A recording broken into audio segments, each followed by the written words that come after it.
One of the things that my colleagues and I began to experience is this whole notion that we developed that problems dissolve in dialogue.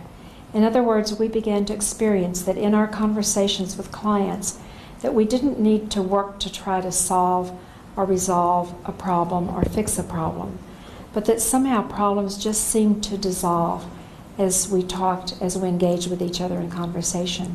So I have a few quotes that I want to share with our viewers, Shishuan. And the first one is from Mikhail Bakhtin. And Mikhail Bakhtin is a Russian literary critic and philosopher.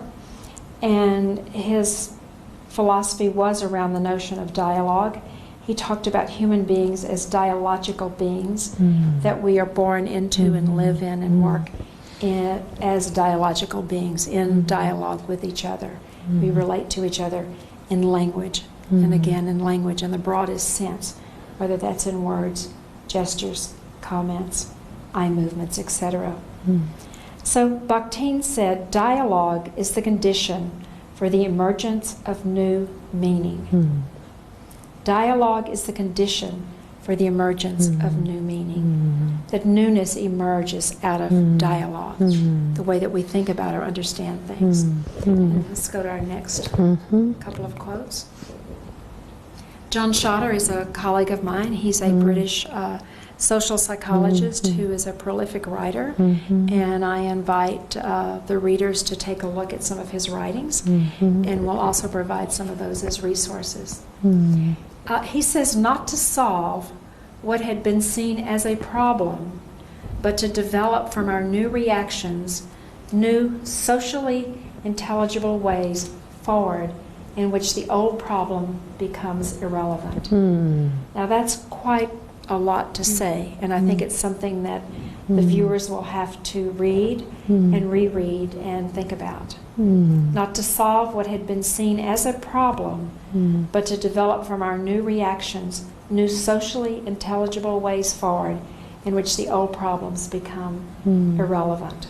And then a quote from Harry and myself that I was referring to earlier in terms of problems dissolve in dialogue. Problems are not solved, but dissolved in language, in the way we use language, the new meanings we create with each other as we're languaging with each other. Okay, so let's go to our next slide, and we can review some of the things that I was talking about earlier when I was talking about conversational partners involved in a mutual or shared inquiry.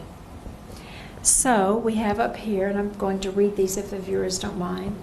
Dialogue is a process of trying to understand another and creating new meaning. Understanding is an active process, not a passive one. In other words, you understand through interaction with each other, through understanding with the author on the pages of a book.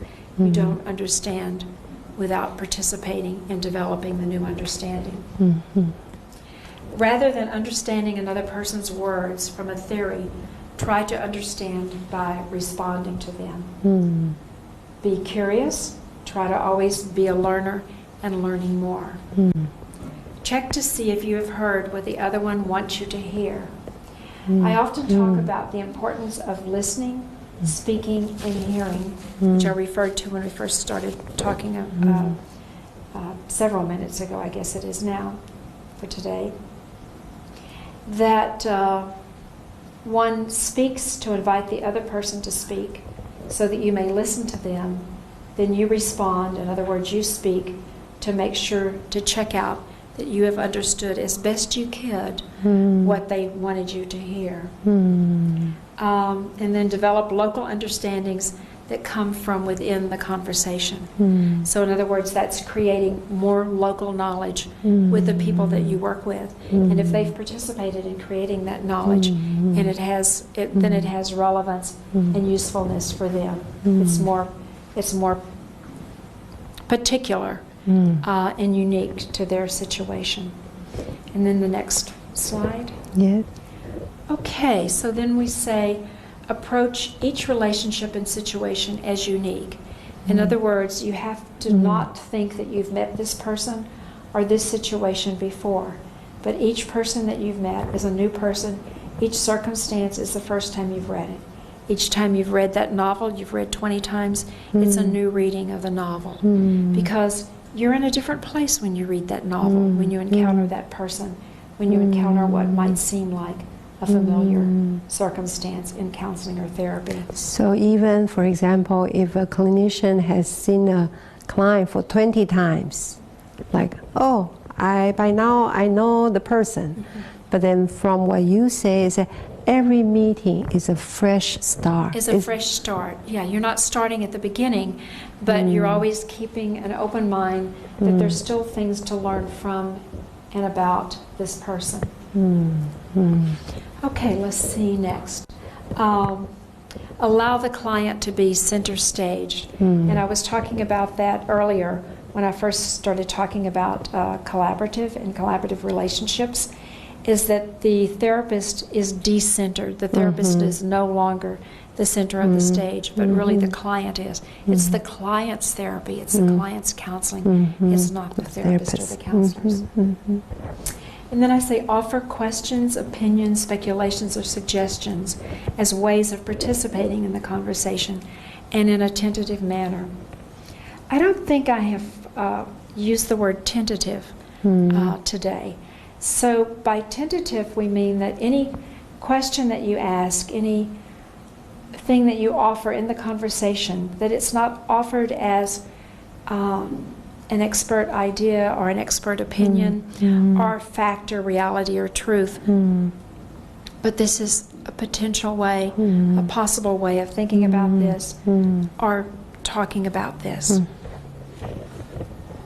And then I say that the therapist or the counselor does not assume or understand too quickly, but always rather operates and functions as a curious learner, always being in the process of learning, always being in the process of trying to understand. I cannot emphasize this too much. Okay, let's go to the next slide then. Okay, so we say maintains a dialogical conversation with him or herself as a first step toward dialogue. We've mentioned inner talk or inner dialogue or inner conversation. But what's important is that unless you can be in dialogue with oneself, you cannot be in dialogue with another person. If you're not in dialogue with oneself, you're closed to the other person's way of being, their knowledge, their expertise, their particular preferences. There are many ways in which if we find ourselves not in a dialogue with ourselves, in other words, for example, if I'm sitting and talking with a client and I keep having the same idea, the same description of the client over and over again, then I'm stuck in a monologue. And I use monologue and dialogue to make a distinction, but really, to some extent, we're always in a dialogue. But sometimes we find ourselves not able to be more rather than less dialogical. So it's really important to be able to attain newness in your own mind.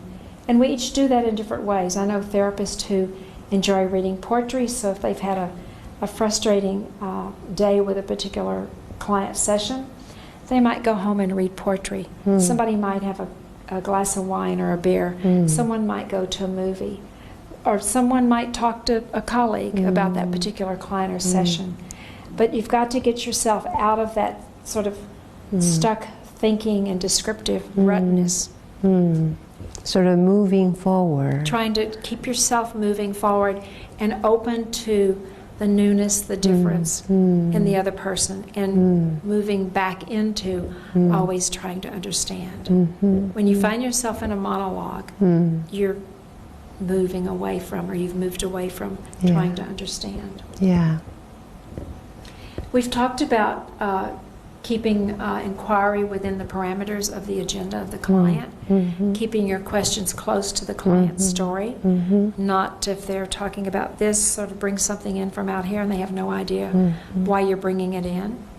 One of the things that I learned, I mentioned in one of the early segments, that I had interviewed clients about their experiences of therapy for several years. And one of the things that clients often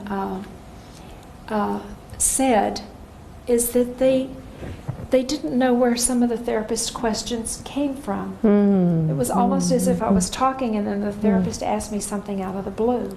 And then also connecting that with being public is that often some of these clients would say, and the therapist would ask me questions, not only did I not know where they came from, but it seemed like they might ask the same question in a different way. And one man I remember in Sweden one year said that his psychiatrist asked him often the same question 4 or 5 different ways.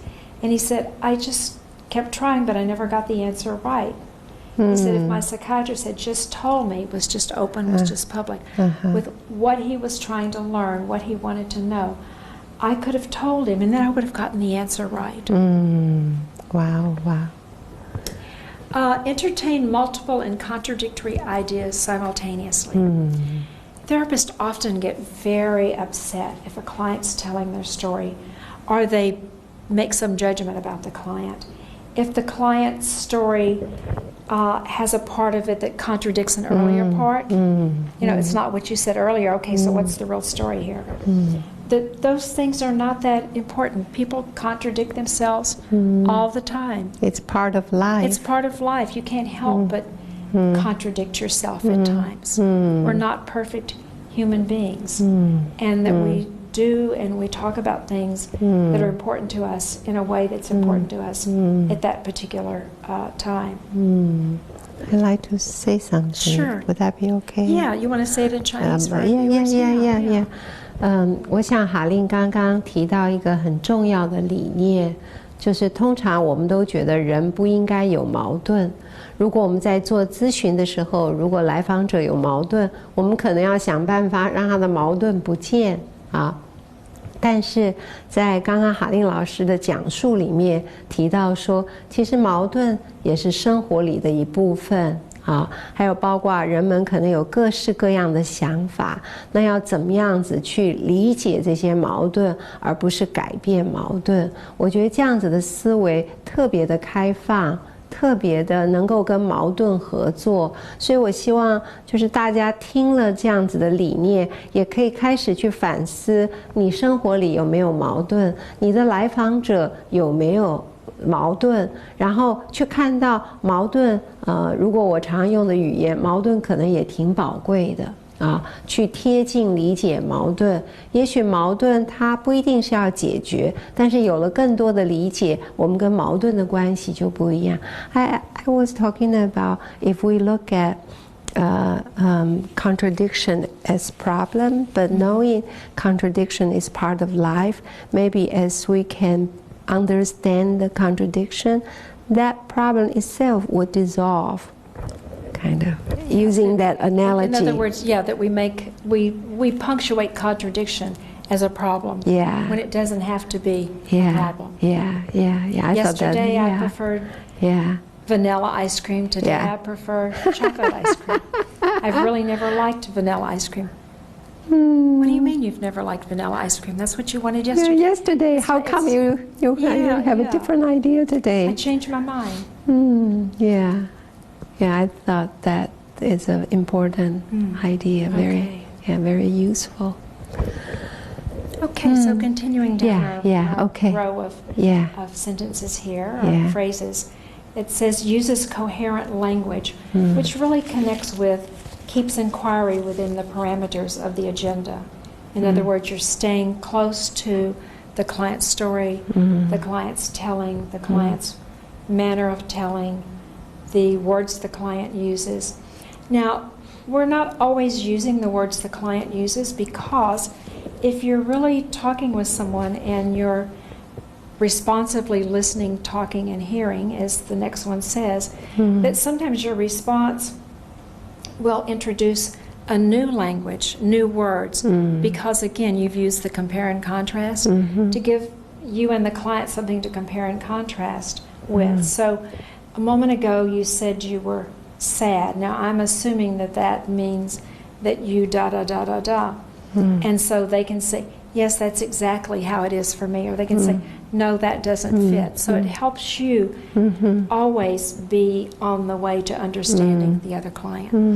So responsively listening, talking, and hearing means that all your responses are being on the road in the process of trying to understand the other.